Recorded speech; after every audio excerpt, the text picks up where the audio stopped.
Nicolas Alquier, bonjour. Merci d'avoir accepté de vous asseoir dans le fauteuil de l'invité des sports de Centre Presse. Vous êtes le président du rugby à 13 de Villefranche et vos loups, comme on les surnomme, viennent de se qualifier pour la finale du Challenge Hélière après leur succès ce dimanche face à Carpentras.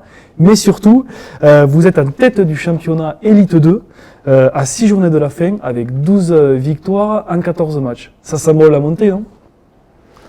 Merci de me recevoir. Aujourd'hui, Villefranche 13, oui, est premier de son championnat avec ses 12 victoires. Nous sommes encore à 2 mois de la fin du championnat. Donc nous espérons continuer à poursuivre notre route et on verra à la fin de la saison ce que le club décidera. Ouais. Il y a 2 ans, vous aviez refusé l'accession en Élite 1 alors qu'elle avait été gagnée sur le terrain pour des raisons financières mais aussi administratives. Cette saison, si d'aventure vous étiez en position d'accéder à la fin de la saison, qu'est-ce que vous décideriez ? Aujourd'hui, certes, il y aura une question à se poser si les résultats sont les mêmes qu'en 2017. À partir de là, de toute façon, ça sera une décision collégiale parce qu'aujourd'hui, Villefranche 13, c'est tout un ensemble, c'est une école de rugby, c'est un comité. Je pense qu'il y a plusieurs intervenants qui aujourd'hui seront décisionnaires avec le club pour pouvoir accéder à l'étage supérieur. Quels moyens sont néanmoins engagés pour permettre au club de franchir des paliers, que ce soit au niveau économique, administratif ? Alors, d'une part, on s'est structuré quand même depuis le 2017 au niveau administratif avec 3 personnes qui s'occupent essentiellement du social, de la comptabilité et de l'administratif pur avec la fédération. Ça, c'est déjà un point important pour nous, de nous aider à faire vivre le club. Et autrement, économiquement, on a besoin à la fois avec les acteurs publics et privés de trouver un amalgame assez suffisant pour pouvoir réaliser et présenter un budget digne de ce nom pour pouvoir exister en Élite 2.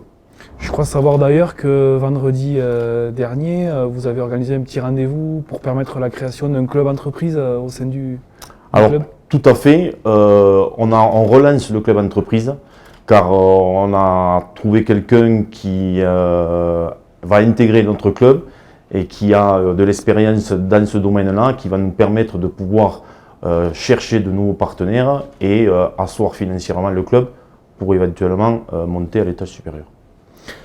Sur le terrain, quelle est la recette magique de votre coach David Collado ? La recette magique de David, c'est quelqu'un qu'on connaissait en termes de joueur, qui a eu un palmarès assez quand même conséquent. Je dirais que la recette, c'est qu'il est droit, il dit les choses, il a fait déjà une bonne préparation d'intersaison, ce qui a permis à nos joueurs aujourd'hui d'être où on en est. Et je pense que c'est déjà un acteur prenant du club aujourd'hui dans sa venue qui peut nous permettre de pouvoir franchir une étape supérieure. Plus généralement, Villefranche reste un bastion du rugby à 13 en Aveyron comme en région.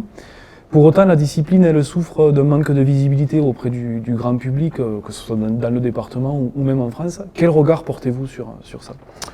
Écoutez, c'est sûr que c'est une discipline qui est un peu, je dirais, confidentielle, comme certaines personnes l'ont dite. Mais malgré tout, Villefranche 13 Aveyron va fêter ses 70 ans. Donc aujourd'hui, c'est un club qui a du vécu, qui est certes un peu seul sur l'Aveyron, mais sur lequel, à travers des clubs comme les Dragons catalans ou le Toulouse Olympique, a une visibilité à ce niveau-là. Donc on espère qu'à travers eux et à travers la fédération, on puisse donner une meilleure visibilité à notre sport et sur l'Hexagone. Vous parliez tout à l'heure de l'école de rugby. Justement, votre école de rugby, comment elle se porte ? Certains disent que les jeunes se forment au 15 avant de passer au 13. Ça se vérifie pour vous ou pas ? Non, je ne crois pas. Il est clair qu'il y a une passerelle sur certaines catégories qu'on a eues depuis quelques années. En revanche, je pense que le travail que fait Nicolas Tranier depuis quelques années est en train de porter ses fruits. On a Julien Larocque, agent de développement, qui depuis 3 ans est chez nous et est en train de faire évoluer nos catégories enfin, toutes les catégories et surtout d'amener de l'effectif. Ça, je pense que c'est le plus important. Merci Nicolas Alquet. Merci à vous.